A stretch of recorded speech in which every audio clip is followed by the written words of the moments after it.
everyone, I'm back again, your girl Kelly Banks. I'm now in my hometown, the beautiful city of Bloemfontein, the head office of Riabua. I have my very first male guest today. I have with me Mr. Floyd Mokhena. Welcome, Mr. Floyd. Oh, thank you. Thank you for the opportunity. Okay, thank you. Okay, guys, yes, today, tell me about yourself, Mr. Mokhena. Mokhena, sorry. Yeah. No, Floyd was born and bred Kokronstad. Mozolo. Yeah, so then I moved to Bloemfontein in 2021. 2001, I mean to say, yeah. And he's also a varsity dropout, and it's something that people don't know. Really? Yeah. And then in 1996, I did a science foundation that was financed by ESCOM, and I was doing a science foundation there at the University of Natal in Pietermaritzburg. And then I because I was not I didn't get what do they call it back then, exemption. Oh, exemption yeah, that yeah. allows you to go and study at university. Yeah. Then so ESCOM was running that foundation, and then I went there and I passed with good results. So they only financing you the foundation. From there you on your own. And I did my first test. Second, I was doing BA in electrical engineering. So because I'm coming from a very poor background, my mother never worked for anybody, so he had a small tuck shop that would assist me there and there to I would push him all the more. So and then I had to drop out because I couldn't financially continue. So fortunately, and then I got a bursary from Telkom because of my results at Zakova City.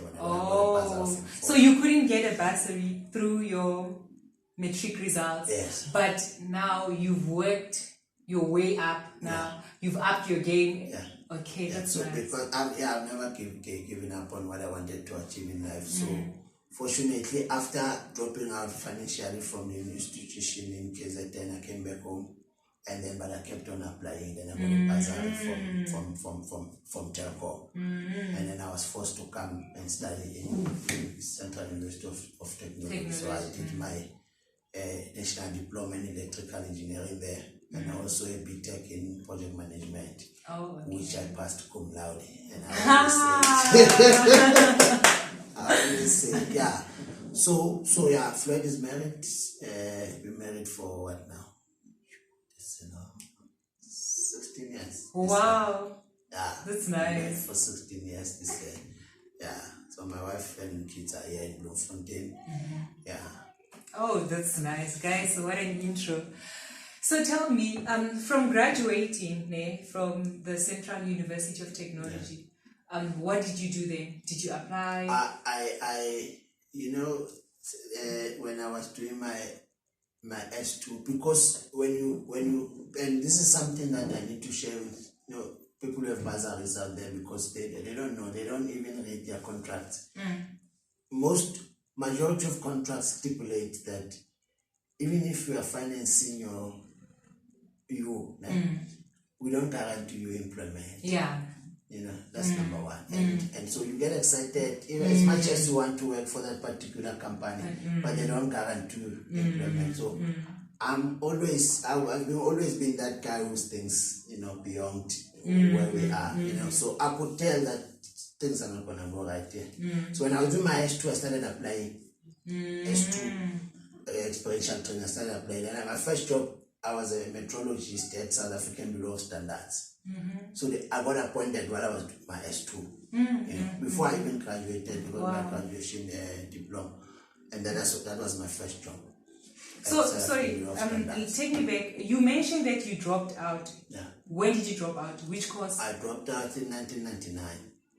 From which course? From Bachelor of Engineering, electrical. Yeah. I was doing Bachelor of Engineering, electrical engineering. But did you finally graduate? Now, remember, I dropped out from the degree part of things, and then I came back to do the national to do a national diploma. Oh, okay. And then I fallen in love with project management because of this first job, because I did my BTEC while I was already employed. I did my BTEC in project management when I was already employed. It's because of we were running a couple of projects within the business, and I started falling in love with this project management profession.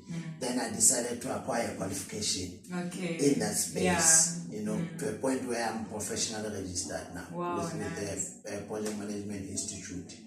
It's a global institution. It's an international accreditation. It's PMP, Project Management Professional. Yes, yeah, that's how I came about being passionate about this project management. I'm still involved a lot in project management. I'm involved in mentoring. I'm even with the company that I started, the Badilo Holdings, doing some project management consulting. I'm also freelancing at the present moment. Like if I'm looking for a project manager or maybe advisory role in your organization, I'm available to do that part as well. Yeah. Okay. So sorry, I disturbed you. So you started your first job. You got your first job while you were still doing your training. Yes. Okay. Let's take it from there. Okay. Yes, and then I worked for South African Bureau of Standards and as a metrologist for about 5.5 years, and then I quit.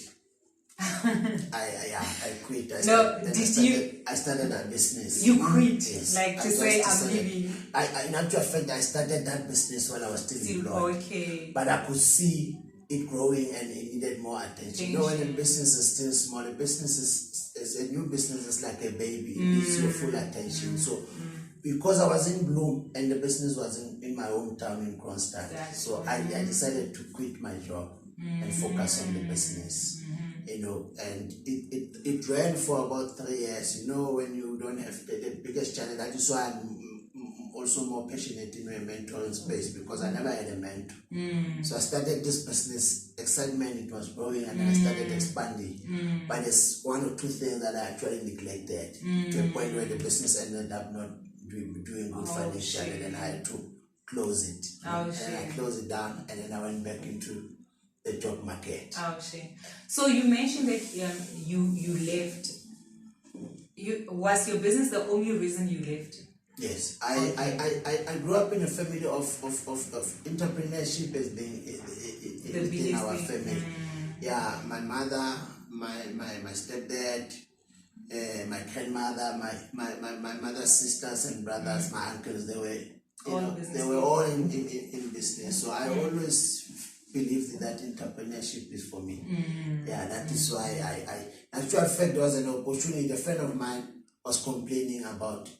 In actual fact, it was a driving school that I opened. So the friend of mine was complaining about the service that he's getting from a specific driving school in that space. And then when I was home and then I did some analysis and I realized there's an opportunity here, because most of the driving schools back then, you will go and train, register with a driving school. Remember, you are a new driver, and it's difficult to drive an old car compared to a new car. So when I joined into that space, I joined in with new cars. You know, that is how the business boomed at that time. You know, because all my cars. You're not the new kid in the block. I was the new kid in the block. I closed down a couple of them. Even at that time, yes, because I came in with new cars, because from this complaint, that is why entrepreneurship is all about seeing opportunities. You know? So this guy was complaining in terms of the car, the service, and then I saw an opportunity, and then I first bought my first car on our name, not on a business name, because you know when you have to get a loan for business, you need to have your financial statement. So we didn't have, so we took a personal loan to buy this first car, but it was doing good. It was doing good. Yeah. Though there were a couple of mistakes that happened along the way, we started expanding. I even opened here in Bloemfontein. What's the name of the driving school? I've seen a red one. Yes. Red. I've seen it. Yes. It used to be. Yeah. So you see, these are some of the mistakes that one made. Started expanding. I opened in Velcom, Tennyson, and Bloemfontein. I came to Bloemfontein. Now I was all over. I was alone. I was the HR. I was the MD. I was a marketing guy. So I was doing almost everything on my own. Maybe it's because of being a perfectionist. So these are the mistakes that we learn from in business. Yeah. So that's how it came about. And I was forced to close it. It was Why? a painful decision. It wasn't doing good. I think it started not doing good, and it's not something that I wanna talk about, because if you don't want to, it's you don't have it's more of a spiritual that has to do with the spiritual No, then stuff. let's leave it. But all my cars were getting broken back. New cars were breaking, from time to time, and so I started consulting. I could pick up where some of my mistakes were. You understand? So I was forced to close it down. It was a very painful one. So I stayed home for almost 2 years, unemployed, with debts, children's school fees, and we were relying on my wife's salary at that time. Yeah, so, and then fortunately... We should thank God for your wife. Yes.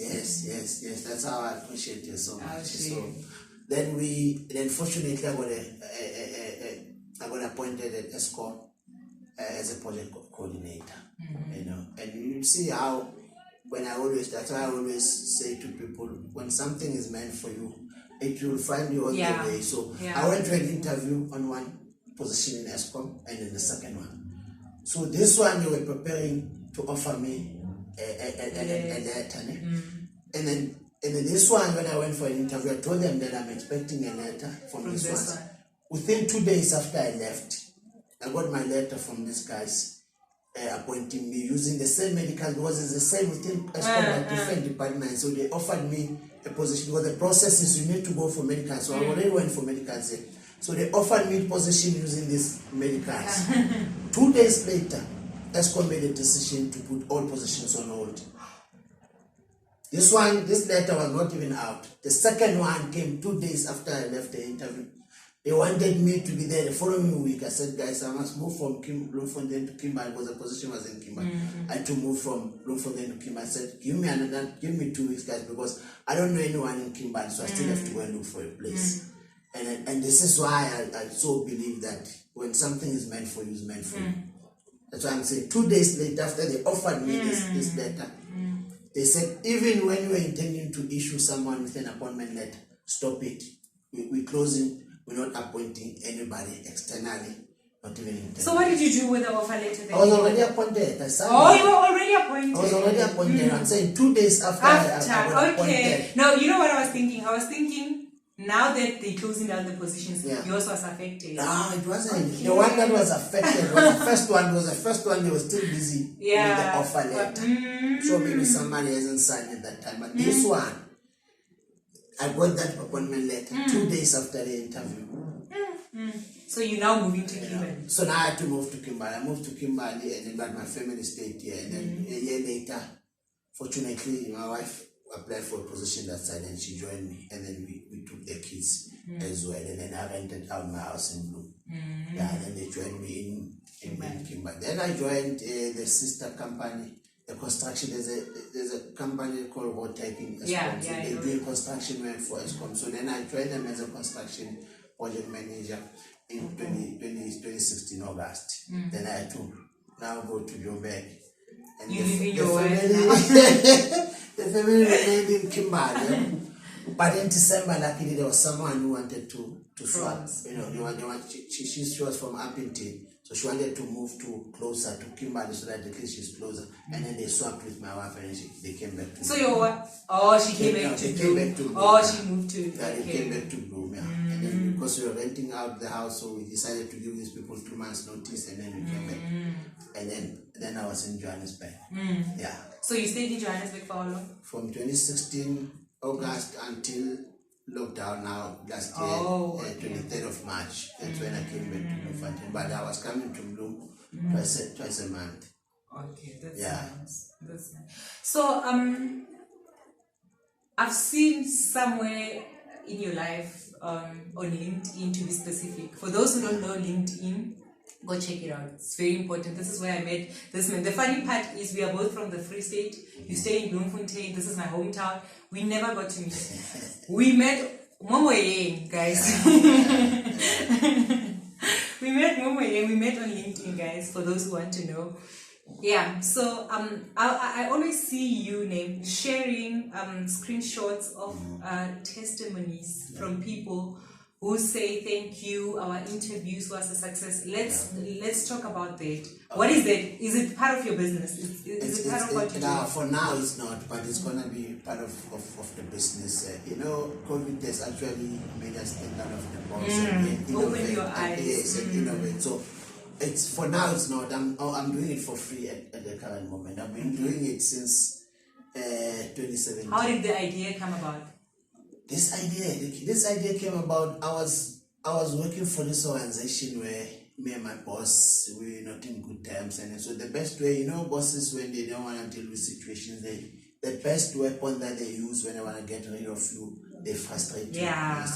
Either they give you too much work so that you can make mistakes and then they can penalize you for the or they actually not giving you any work, so you can stay come to work but do nothing. So because it was a state-owned entity that I was working for at that time, I realized, but I'm coming here, I'm getting paid at the end of the month. If I was somebody else, I'll be happy because I'm coming to work and then I'm getting paid, but I'm doing nothing. But because this is taxpayers' money, I decided, look, let me. I was on LinkedIn, but I wasn't that much on LinkedIn. LinkedIn, I was just looking for positions and engaging with professionals and that sort. And this is where the idea came in. I started helping people. I used to do CV reviews back then because I had time. I'm sitting in my office, I'm doing nothing. Somebody's got a problem with the CV, they'll send it to me, and then I'll edit and then send it back. And I started posting, positive messages that reflect actually from where I'm coming from and what I've been through as a human being, so that I can motivate people not to give up on life. So that's how we started this idea. Yeah, LinkedIn, and then the profile started to grow. I'm now sitting at 30,000 connections. Yeah, you have like 280 to 400 people liking your post, and I'm thinking. And 55,000 followers. So because of what I'm 55,000 followers. So you're that big. I am that big. Yeah, I am that big on LinkedIn. So I've contributed positively a lot on people's lives on that platform. That's nice. I still do even now. So yeah. But as I was saying, what we were talking about is not part of the business now. We're venturing into something completely different. It's going to be a one-stop shop. One-stop shop for your anything that is recruitment related, anything that is your career development related, anything that is actually related even to your personal branding, your personal development. Yeah, I've already have on a panel a couple of professionals which actually are on board, who will be joining us in this journey. We're still finalizing it. We're still finalizing the website part of things, and once everything has been finalized, and then we'll start announcing what it's gonna be called the bridge. So the bridge, yes, it's we are the bridge between yourself and your employers, yourself and your future, yourself and your career. So yeah, we want to become that bridge. So we want to have members subscribing to the bridge, and then so we'll get our. So how much attention. is the subscription? Well, so there's gonna be two. It's gonna be for employed people. We need to think about people who are unemployed as well. So it's gonna be for employed people. There's gonna be a fee for unemployed people. So you don't wanna lie to us because obviously we'll have your CV. You can't say no. I'm unemployed. So, but we wanna have your details. We wanna have your CV because obviously. Sorry. Okay. Yeah, you were saying. Yeah, so obviously we'll know. So there's gonna be two different fees. We need to think also about people who are unemployed.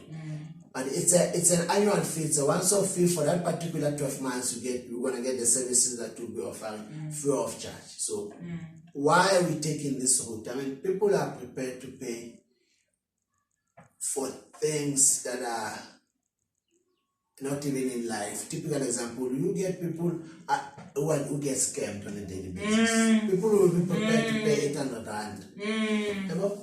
Because there was a created perception that there's going to be employment. Yeah, it's not going to be too much money, I can guarantee you. So it's going to be two options. One is going to be a once-off that you pay for the whole month, for the whole year. The second one is going to be divided into 12 months, where we pay a certain amount per month, so that we can also accommodate those who can't. But I can guarantee you it's not even going to be more than 500. Okay. It's not even going to be more than 500. Okay. Yeah. Okay, that's nice. But with So this initiative, where are you going to be based here? it's gonna. This is around 2021. This is 2021. We don't do It's physical virtual. offices Yeah. now these days. So with this initiative, we're planning to create 5 jobs with this initiative. So it's gonna be for everyone, not only for South Africans. It's gonna be for even our neighboring countries. Why I'm saying that, because I do even get people asking me to assist them. So from other countries. yes, Zambia, Botswana, Mozambique, Lesotho, and Nigeria. So we still get people from those countries coming to me, asking for assistance. And some of them have actually come back with testimonies to say, look, your interview tips. Yeah, I'm employed now because of that and stuff. Yeah. So what is in this document? In this document that you're referring to? What I always wanted to ask you when I saw all these on LinkedIn, I wanted to ask you, ¿qué spices fixos te la cama? Okay, so so here's the thing. So I during that time when I was still frustrated and misusing, these people misusing, government or taxpayers' resources by having someone who's employed and doing nothing, then I started to share tips. I started sharing on LinkedIn the do's and the don'ts of the interview. And then it was influenced by some guy to say to me, boss, why don't you just create a document? Just create a document. And then I started, in actual fact, that guy actually came up with, he took what I used to post, he took what I used to post, and I put them together and said, why don't you develop a document? And I started working on it. So it has become a document. So it basically, it's not spiced that much. Maybe it's because the help is coming from a pure heart. Yeah. Maybe that is why. Let me put it that way. All the experience that you. Yes, and also so it covers a whole lot of things. People don't fail interview in an interview in a boardroom. No, people fail interview even before they even goes to the interview. There's a couple of elements, a couple of external force factors that actually can impact on you. Having to fail or panic in an interview. Typical example, you coming from PE, you're going to Johannesburg for an interview. You want to travel at night because the bus travels at night and it gets there at 9, your interview is at 10. Between 9 o'clock and 10 o'clock, we've got 1 hour in between. Number one, you don't know where the interview is. Number two, you don't know what is the process in terms of accessing the area. You don't know, probably you might need your ID.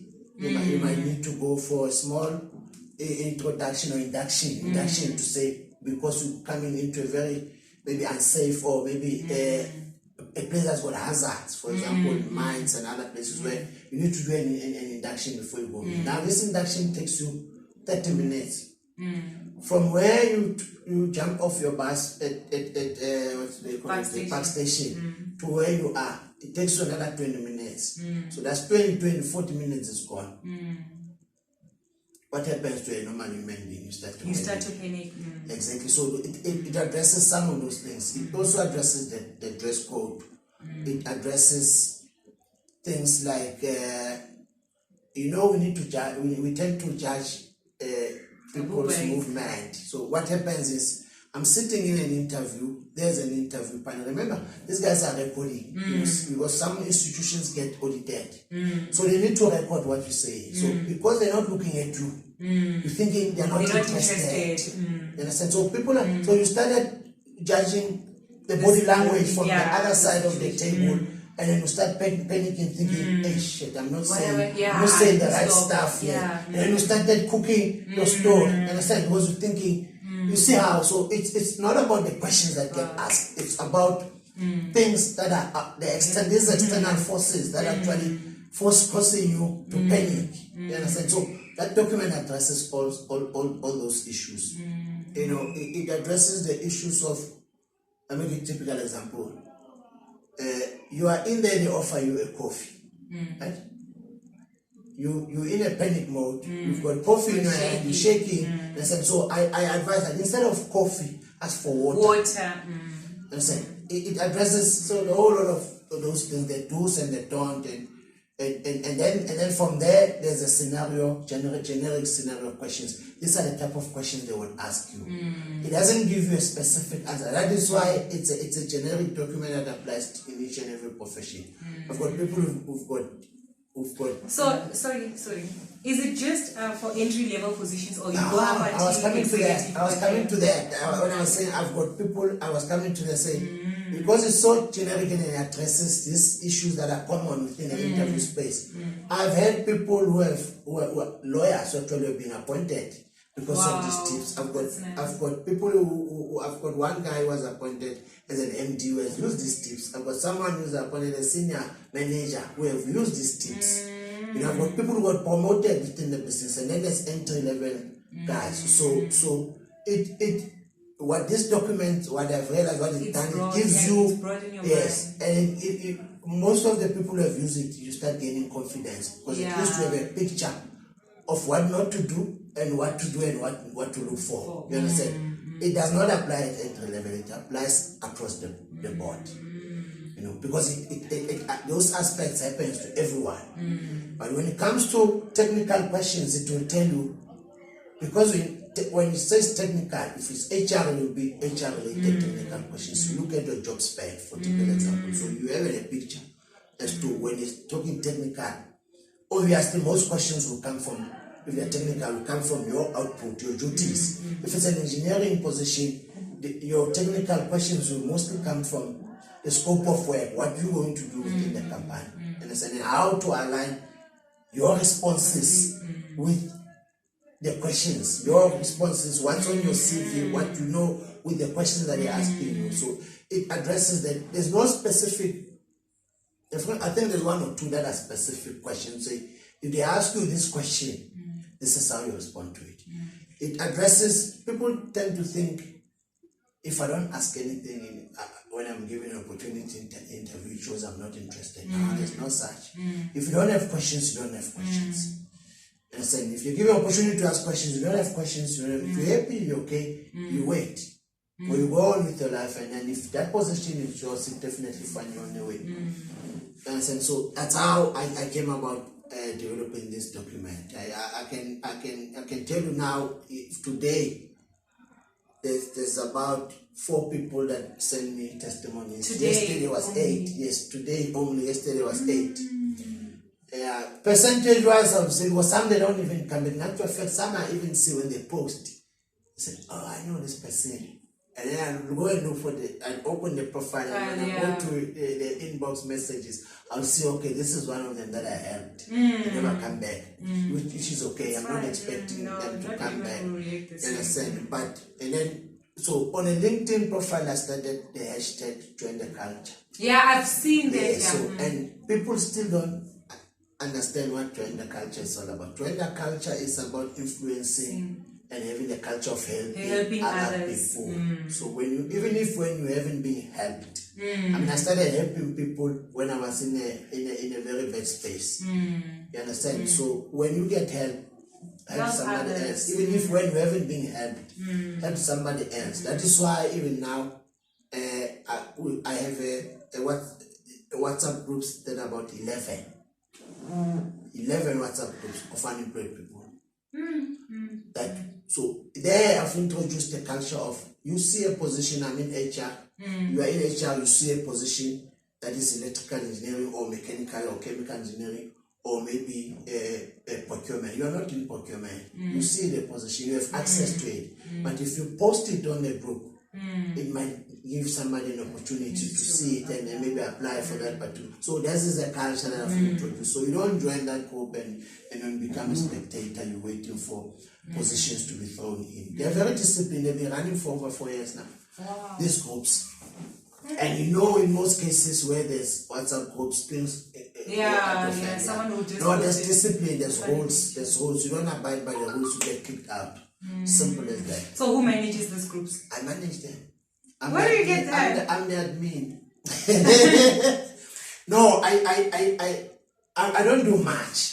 I don't do much. I'm the admin, and then there's another people that I've put in as admins, but I don't do much.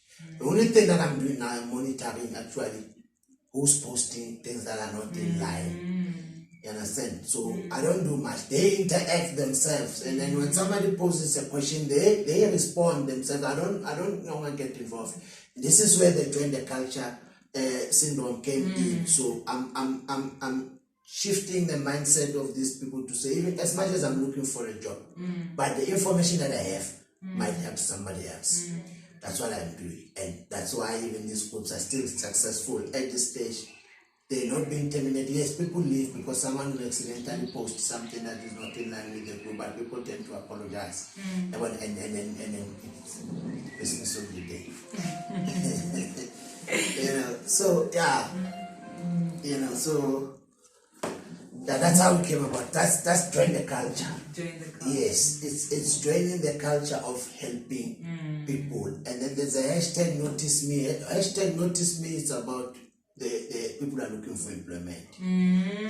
They include that hashtag. So normally when you also comment you, so if you can, even if when you go to it, it will give you all the positions that are being posted by other people who have. So where do people get hold of these WhatsApp groups? Do you have a number that you can share? Or yeah, unfortunately, most of them are full now. I'm so sure. No, they can still get an opportunity to get into the other ones. Yeah, if the people are on LinkedIn, they can contact me on LinkedIn because I don't like to share my personal number on a public platform. So because I've had bad experiences, people will come and ask you things that are outside what you're offering. You understand? So yeah. But if they are on LinkedIn, you're very active. Yes, I normally, if you're not in LinkedIn, if somebody on the group or ask for the link, we share the link. I can share the link. I can share the links with you. You can give to the guys who want the link. When you do your stuff, I can give you those links where there's still space where they can join. I'll rather give you the links than give out. No, I understand. Yeah. So, when can you expect the bridge? I'm meeting this my IT guy this Saturday. In actual fact, this target date was end of March, and today is the 1st of April. And that was the whole plan, that the bridge by 1st of April it should be live. Understand? But it is in Kimberley, and I'm there, so he's only coming back to today. So we're gonna meet on Saturday and see how far he is, and then